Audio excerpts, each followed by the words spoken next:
Hai, hello, selamat petang, salam sejahtera, terima kasih karena bersama dengan saya di Nazlin Unity Channel. Channel tanpa batasan, ulasan tanpa batasan, dedah jangan tak dedah, dedah jangan malu-malu, dedah sampai terlondeh. Hari ini selalu kita dengar ahli politik disekolahkan, menyekolahkan orang-orang lain seteru politik mereka. Tapi kali ini, daulat tuanku yang di Pertuan Agong, sekolahkan semua ahli parlimen padan muka diorang semua. Semua ahli parlimen disekolahkan oleh ke bawah Duli Yang Maha Mulia yang di Pertuan Agong di parlimen hari ini.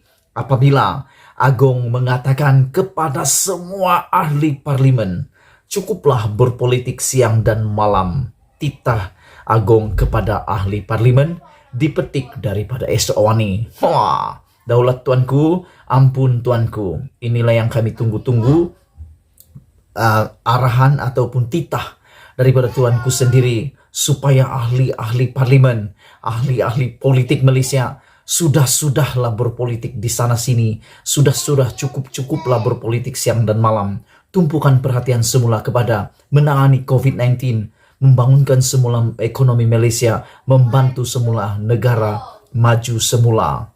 Kita bacakan apa yang berlaku di parlimen hari ini. Tapi sebelum itu, sila tinggalkan komen Anda. Sekiranya Anda juga seperti saya menyukai titah yang di Pertuan Agong ini, sila tinggalkan komen Anda. Daulat tuanku, ampun tuanku, terima kasih tuanku kerana menyekolahkan ahli-ahli politik kami yang kadang-kadang lupa diri, lupa bahwa Anda bekerja untuk rakyat, bukan rakyat untuk bekerja untuk Anda. Agung mengatakan cukuplah berpolitik siang dan malam. Demikian antara rangkap pantun nasihat dititahkannya di Pertuan Agong Al-Sultan Abdullah Riyatuddin Al-Mustafa Billah Shah dalam mesyuarat pertama penggal kelima Parlimen ke-14 pada Isnin. Sama seperti tahun lepas, Al-Sultan Abdullah mengakhiri titah baginda dengan dua rangkap pantun nasihat khusus buat semua ahli parlimen. Bagaikan rasa tidak lengkap jika beta tidak menyampaikan pantun nasihat buat ahli-ahli yang berhormat sekalian. Justru bagi meneruskan tradisi tahun lepas, beta mengakhiri titah ini dengan dua rangkap pantun, boleh? Ahli parlimen kemudian yang menjawab, boleh. Tuanku bertitah, terima kasih. Berikut kita bacakan dua rangkap pantun yang di Pertuan Agong. Gunung Kinabalu sama didaki, Sungai Pahang sama direnang. Jikalau semua bersatu hati, kerja yang susah menjadi senang. Busana tradisi kain bersulam, warnanya jingga berawan larat.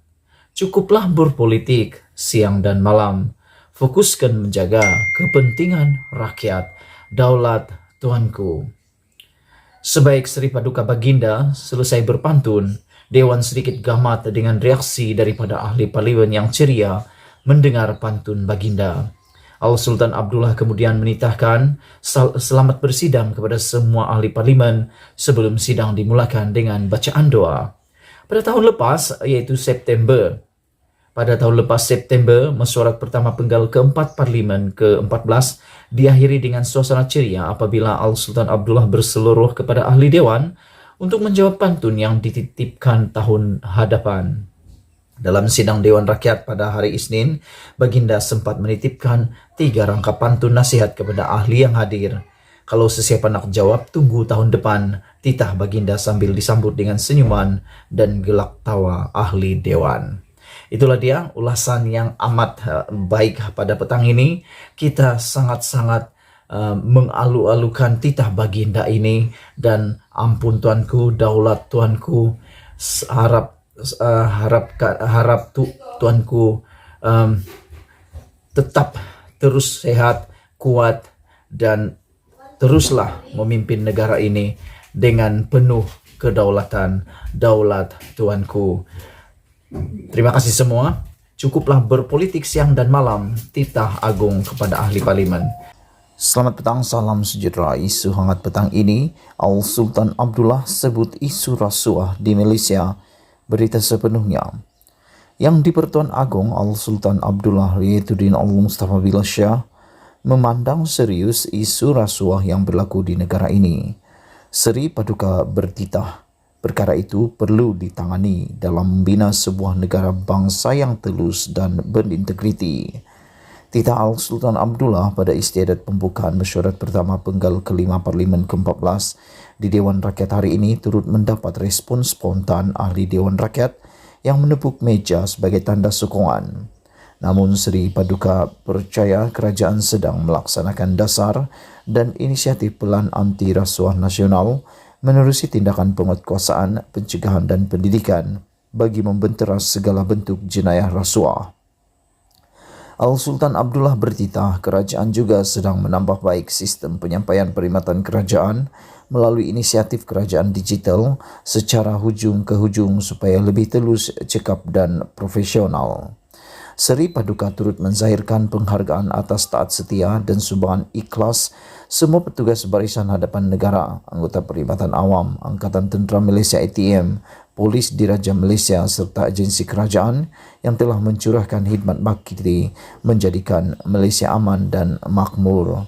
Sekian isu hangat pagi ini. Jangan lupa tinggalkan komen anda, sila tekan butang subscribe dan kita jumpa lagi. Bye-bye. Benar disukai rakyat atau disukai oleh ahli parlimen atau hanya disukai oleh Perikatan Nasional? Sila tinggalkan komen anda. Perikatan Nasional menurut Datuk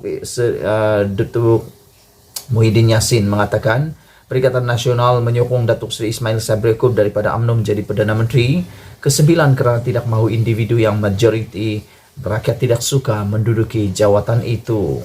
Pengerusi PN Tan Sri Muhyiddin Yassin yang tidak mendedahkan individu berkenan berkata situasi yang dihadapi ketika itu memaksa tindakan diambil bagi menjaga kepentingan negara dan rakyat berbanding perkara lain, kata Muhyiddin. Ya, keputusan luar biasa, perkara yang jatuhkan saya. Parti yang jatuhkan saya angkat orang dia jadi Perdana Menteri. Kenapa? Kerana kepentingan maslahat am untuk negara menurut Muhyiddin. Wah, ini satu perkara yang luar biasa. Muhyiddin mengatakan memang luar biasa keputusannya. Parti yang menjatuhkan beliau yaitu Parti UMNO itu jugalah yang Muhyiddin angkat daripada kalangannya menjadi Perdana Menteri. Beliau katakan kenapa terjadi seperti itu? Kerana mementingkan maslahat am untuk negara. Keduanya kebimbangan saya. Kalau tak dibuat begitu, mungkin akan ada orang yang lain yang sebahagian besar rakyat tidak suka menjadi Perdana Menteri atas kesilapan kita. Saya tak payah sebut siapa, kata Muhyiddin dalam satu wawancara bersama Sinar Harian baru-baru ini. Walau bagaimanapun, walaupun tidak menyebut nama sesiapa, Muhyiddin dipercayai merujuk kepada Presiden PKR Datuk Seri Anwar Ibrahim yang bekerjasama dengan Presiden UMNO Datuk Seri Ahmad Zahid Hamidi dan bekas Perdana Menteri Datuk Seri Najib Razak. Muhyiddin yang juga bekas Perdana Menteri ke-8 berkata, beliau memanggil semua pemimpin kerajaan PN dan mencadangkan nama Ismail Sabri dan menyokongnya sebagai Perdana Menteri. Sokongan yang diberikan kepada Ismail Sabri sebagai Perdana Menteri kerana beliau dilihat tidak bersongkol dengan kluster mahkamah daripada UMNO, kata Muhyiddin. Dalam pada itu Muhyiddin juga berkata, langkah menyokong Ismail Sabri dari UMNO juga diambil sebagai cara untuk mengekalkan dasar-dasar yang sudah dibuat pentadbiran PN khususnya dalam menangani pandemik COVID-19. Itu dia isu hangat pagi ini. Jangan lupa tinggalkan komen anda. Setiap daripada komen anda amatlah dihargai. Malaysia kita punya, kita jaga sama-sama, cintai Malaysiaku. Jumpa lagi.